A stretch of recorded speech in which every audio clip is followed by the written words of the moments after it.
Greetings to everyone. This is Siddharth from Hindustan College of Engineering and Technology, Department of Civil Engineering. Today we are going to see about the topic load bearing structures.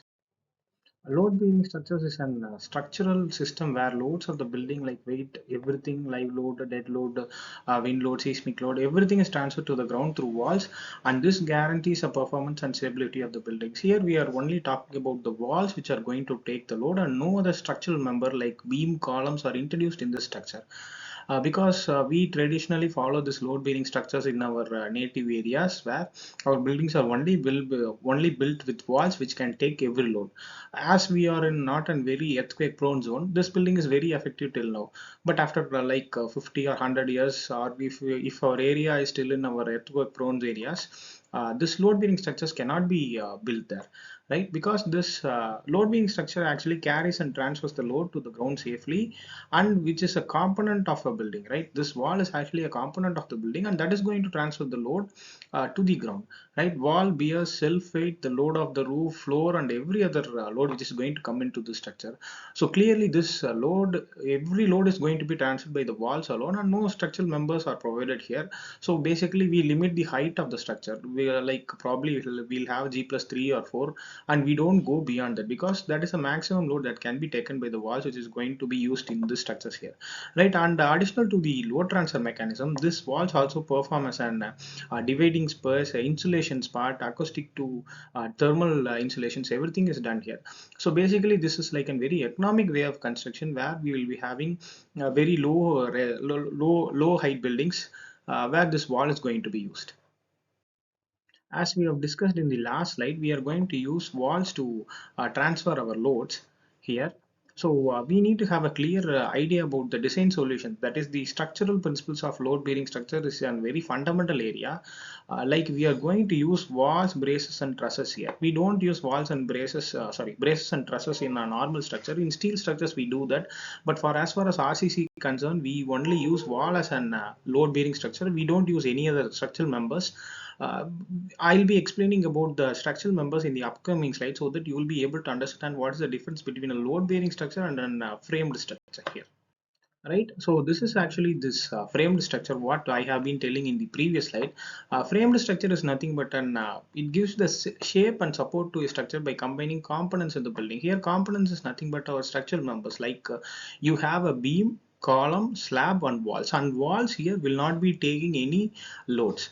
It is clearly given here, like structures having the combination of beam, column, and slab to resist the gravity and other loads and other later loads. We don't use walls to take up the load here, and walls is just an dividing member. Like if you need to divide your building into number of rooms, that walls can be used. But for load transfer mechanism, only we use beam, column, and slab, and this is the most effective way or efficient way of transferring loads in our structures. Particularly when you are talking about later loads like wind load, seismic load, this structure is very effective against these kind of loads.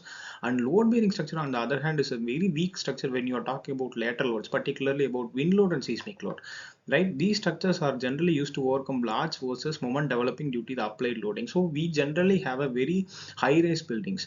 These high rise buildings are only constructed using this framed structure methodology, and we don't use load bearing structures there.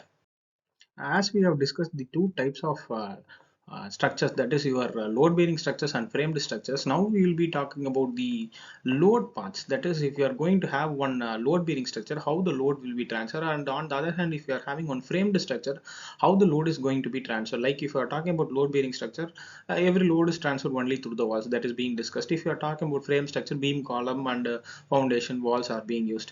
To exactly know about the load transfer mechanism, we are going to do two study paths, that is gravity load path and lateral load path. Here we will be talking about the pattern of load transfer mechanism, particularly which will be giving a very good idea about the transfer of loads in the structures.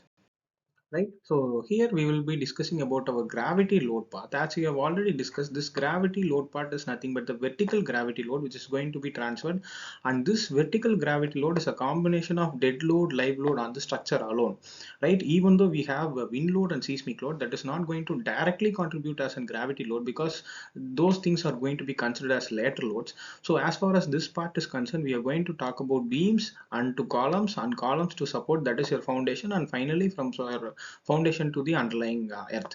This is clearly given in this diagram. If you're able to follow this diagram, you will be able to understand what I'm trying to say. You have this gravity load here which is going to be acting on your slab.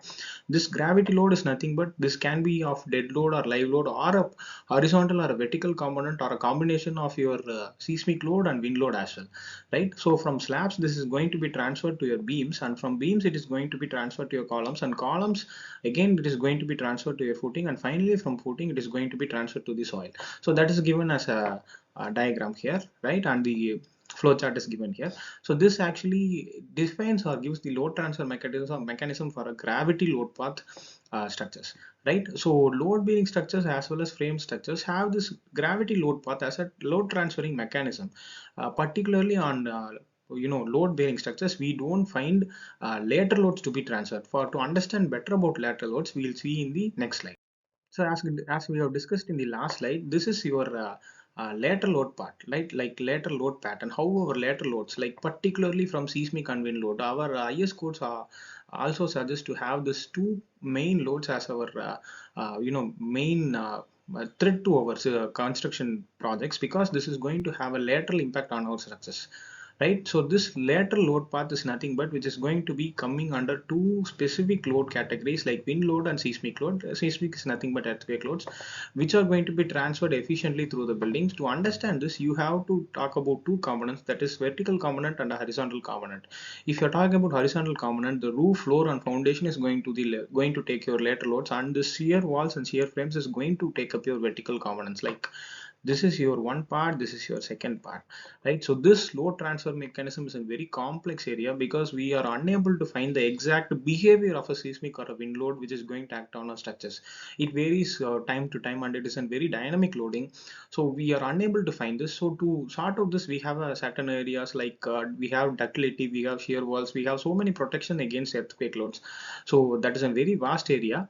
So just for time being, try to understand there are two sets of load transfer mechanism, that is one is gravity and another one is lateral loads, and we have discussed about both these things. Thank you.